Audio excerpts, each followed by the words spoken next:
Hai, namaku Tirsa, umurku 23 tahun. Aku punya pengalaman yang ingin kuceritakan ke kalian.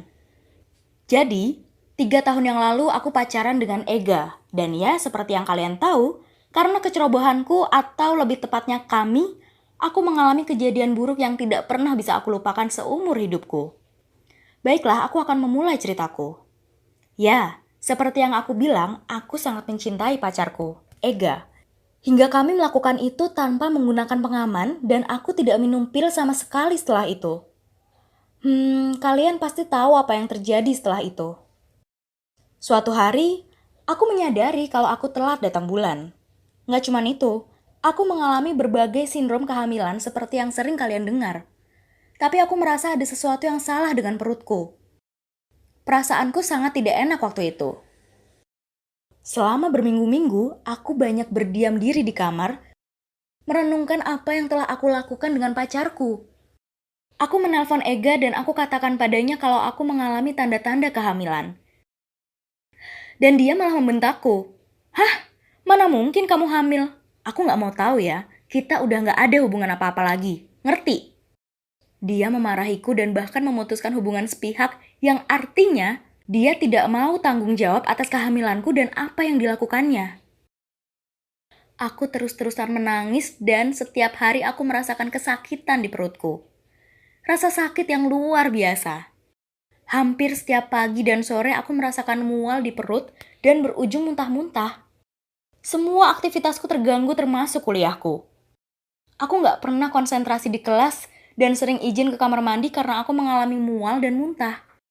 Aku takut jika teman-temanku menaruh curiga terhadapku. Akhirnya, kuputuskan untuk cuti kuliah selama beberapa hari. Aku tidak bisa berhenti memikirkan sindrom kehamilanku ini. Bagaimana jika aku hamil dan semua orang tahu? Aku tidak bisa membayangkan betapa bodohnya aku ini. Aku nyaris depresi, terlebih pacarku tidak mau tanggung jawab. Aku telepon dia berkali-kali, hasilnya sia-sia. Sampai akhirnya aku mendapati bahwa aku datang bulan. Aku senang sekali akhirnya sesuatu yang kutunggu-tunggu datang juga. Aku bisa bernafas lega waktu itu. Tapi ternyata penderitaanku tidak sampai di situ. 2 minggu kemudian aku diajak orang tuaku keluar kota untuk menghadiri acara pernikahan saudaraku. Ya, aku sangat senang. Setidaknya aku bisa pergi keluar rumah untuk mengurangi rasa depresiku beberapa waktu yang lalu. Setelah acara pernikahan berlangsung, esok harinya kami pergi ke rumah mertua saudaraku. Kami mengadakan syukuran pernikahan. Ya, syukuran kecil-kecilan. Kami makan-makan bersama keluarga besarku dan awalnya aku enjoy aja. Tapi saat aku mengantri untuk mengambil makanan, aku merasa ada sesuatu yang salah dengan perutku.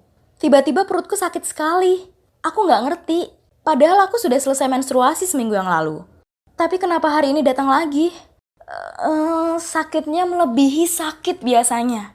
Aku berusaha mencari celah untuk segera lari ke kamar mandi. Ketika aku berhasil menemukannya, aku langsung lari dan masuk ke kamar mandi. Aku terduduk di toilet sambil menahan sakit perut yang kurasakan. Sampai aku menyadari bahwa ada darah mengalir yang keluar. Aku nggak percaya karena jika memang menstruasi harusnya baru akan datang sekitar 2 minggu lagi. Aku cepat-cepat membersihkan diri dan mengenakan pembalut.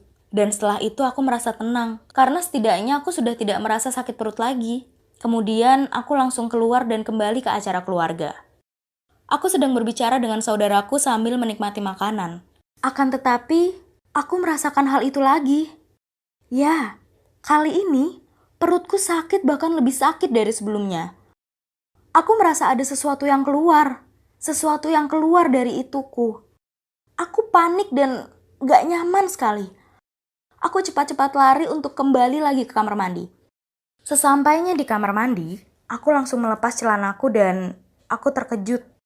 Sesuatu yang sangat kecil berada di atas pembalutku. Aku gak bisa berpikir waktu itu. Aku mulai menangis dan gak tahu harus berbuat apa. Aku hanya bisa memperhatikan sesuatu berukuran 2 inci tersebut dengan tatapan kosong. Aku terus bertahan di kamar mandi dan kurasa sudah lebih dari 30 menit aku menangis. Aku memutuskan untuk mencoba menelpon Ega, tetapi itu semua hanyalah sia-sia. Dia tidak mengangkat teleponku. Justru, dia mereject teleponku. Aku mulai menangis dan aku tidak bisa membayangkan jika orang tuaku tahu dan seluruh keluargaku tahu akan hal ini. Orang tuaku sangatlah keras dan bisa kalian bayangkan jika mereka tahu, mereka akan marah seperti apa. Aku membuang pembalut itu ke tempat sampah dan aku menggantinya dengan yang baru.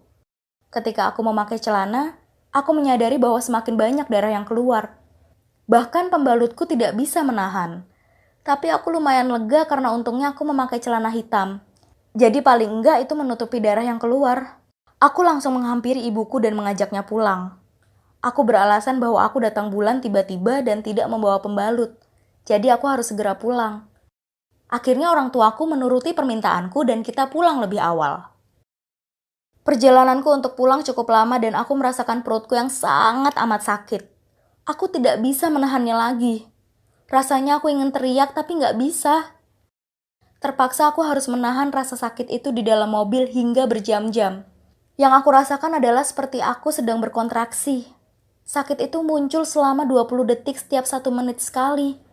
Sungguh, aku gak kuat lagi. Aku hanya bisa menangis di perjalanan sambil memegang perutku. Aku sudah sampai di rumah dan langsung lari ke kamar mandi untuk membersihkan diri. Aku sangat tidak kuasa menahan rasa sakit di dalam perutku. Ketika aku lari, perutku sudah tidak bisa dikondisikan lagi. Aku lari terbirit-birit dan rasanya ada sesuatu dari dalam tubuhku yang akan segera meledak.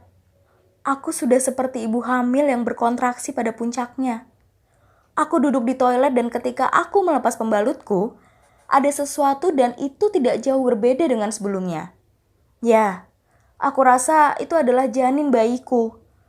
Aku rasa aku tengah mengalami keguguran. Aku menangis sejadi-jadinya. Aku gak sanggup lagi untuk menangis.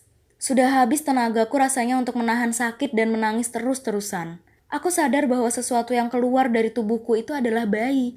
Aku berdiri dan memfoto janin itu sebagai bukti bahwa aku seharusnya akan mempunyai bayi. Aku mulai menangis lagi. Aku tidak bisa beranjak dari kamar mandi dan aku berdiri di atas kaca melihat wajahku. Dari dulu aku selalu menginginkan untuk mempunyai anak dengan seseorang yang aku cintai.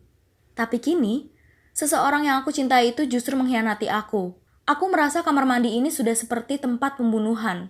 Aku tidak berhenti menangis dan darah terus keluar dari dalam tubuhku. Aku merasa sangat kesakitan. Ketika aku sudah tidak kuat, aku teriak sekencang-kencangnya sampai orang tuaku datang dan menolongku. Mereka bertanya, "Tirsa, kamu kenapa? Ada apa?" Belum sempat aku menjawab, aku sudah pingsan di kamar mandi. Aku tidak sadar saat orang tuaku membawaku ke dokter. Aku diperiksa oleh dokter dan dokter langsung berbicara kepada orang tuaku bahwa aku telah mengalami keguguran. Tentu saja orang tuaku syok dan kaget. Aku sangat takut dengan orang tuaku. Mereka pasti akan sangat marah. Aku pingsan selama 3 hari dan dirawat di rumah sakit. Ketika aku siuman, pikiranku sangat kosong dan bingung. Kenapa aku bisa ada di sini? Dan orang tuaku pun menjelaskan padaku kalau 3 hari yang lalu aku pingsan di kamar mandi. Aku gak percaya itu. Rasanya aku seperti orang yang baru hidup kembali. Kemudian orang tuaku bertanya padaku, "Tirsa, siapa yang melakukan itu padamu? Jujur sama ibu." Aku mencoba mengingat-ingat dan ya, aku menjawab, "Ega yang melakukannya." Aku menangis dan meminta maaf pada orang tuaku. Keesokan harinya orang tuaku datang ke rumah Ega. Mereka bertemu dengan orang tua Ega dan marah-marah. Meminta Ega melakukan pertanggungjawaban karena perbuatannya, ia hampir mencelakaiku.